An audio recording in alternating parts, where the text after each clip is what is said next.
Once upon a time, in a small village surrounded by lush green forests, there lived a kind girl named Beauty. She had long flowing hair and sparkling eyes that shone like stars. Beauty loved to read books about faraway places and brave heroes. She was known throughout the village not just for her beauty, but for her gentle heart and caring nature. Beauty lived with her father, an inventor, who often made strange but wonderful gadgets. One day, he decided to venture deep into the woods to gather food and materials for his inventions. He promised Beauty he would return soon. As he walked through the forest, he admired the tall trees and colorful flowers. Suddenly, he got lost. After wandering for hours, he stumbled upon a mysterious castle hidden behind thick bushes.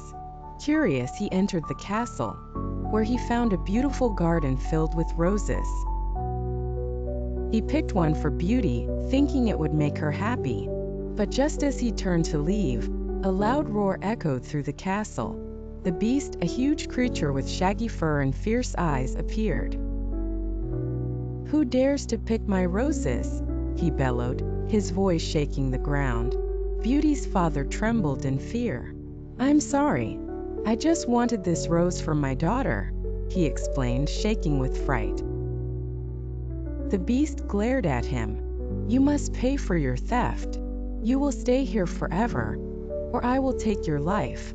Horrified, Beauty's father begged for mercy. Just then, Beauty, who had been searching for her father, arrived at the castle. She saw her father in trouble and ran inside. "Let him go," she cried, standing bravely before the beast. "I will stay in his place." The beast was taken aback. No one had ever stood up to him before.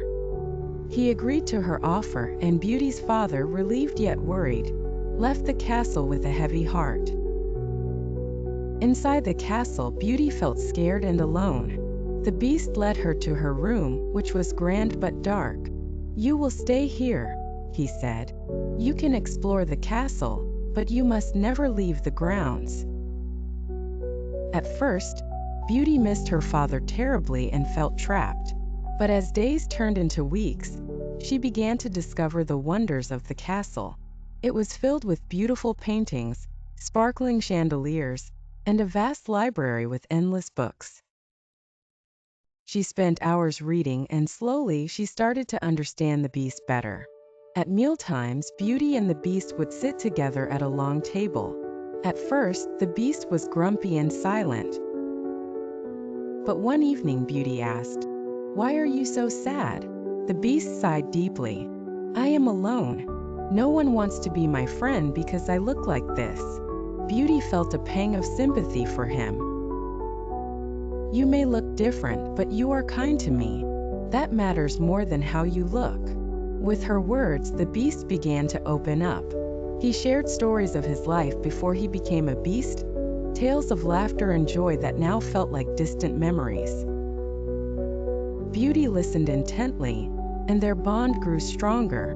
One day, as they explored the enchanted garden together, Beauty noticed the beast's eyes sparkling with happiness. "You look different today," she said. "You seem lighter." The beast smiled for the first time. "It's because you are here with me." As the seasons changed, Beauty and the beast spent more time together.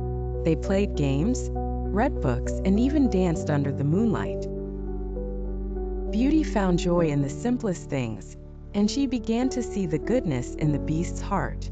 But one day, Beauty received a letter from her father. He was sick and needed her. She rushed to the beast and said, "I need to see my father. He is unwell." The beast looked sad but understood. "You can go, but promise me you will return." "I promise," Beauty said, her heart aching. She hurried back to the village and found her father weak but happy to see her. She took care of him, nursing him back to health. But as days passed, she couldn't stop thinking about the beast. She missed their talks and the warmth of their friendship. Finally, after her father was well again, Beauty knew she had to return to the castle. With a heavy heart, she walked back through the woods, feeling both nervous and excited. When she arrived, the Beast was waiting at the castle door. His eyes lit up when he saw her. "You came back," he exclaimed. "Yes," Beauty said, smiling. "I missed you." That night, as they shared stories, Beauty noticed the sadness in the Beast's eyes again. "What's wrong?" she asked gently. "I'm afraid you will leave me again," the Beast replied, his voice trembling. "I don't want to be alone anymore." Beauty took a deep breath and said, "You are my friend. I care about you. You don't have to be alone." In that moment, Beauty realized she had feelings for the Beast that went beyond friendship. She had grown to love him for who he was inside. "I love you," she whispered. Suddenly, a bright light filled the room, and the Beast was surrounded by sparkles. Beauty watched in awe as the magic unfolded. With a flash, the Beast transformed into a handsome prince. The prince smiled at Beauty and said, "A wicked spell turned me into a beast. Only true love could break it, and you did." Beauty's heart soared. "You were always a prince in my eyes," she said. The prince took her hands and replied, "And you were always the one to show me love and friendship." They celebrated their love and invited everyone from the village to the castle. The villagers were amazed to see the prince, who had once been a feared beast. They learned that true beauty comes from kindness and love, not from appearances. Beauty and the prince lived happily ever after in the castle, surrounded by laughter and love. They often visited the village, sharing stories and bringing joy to everyone. And the Beast, now a prince, was never lonely again. The end.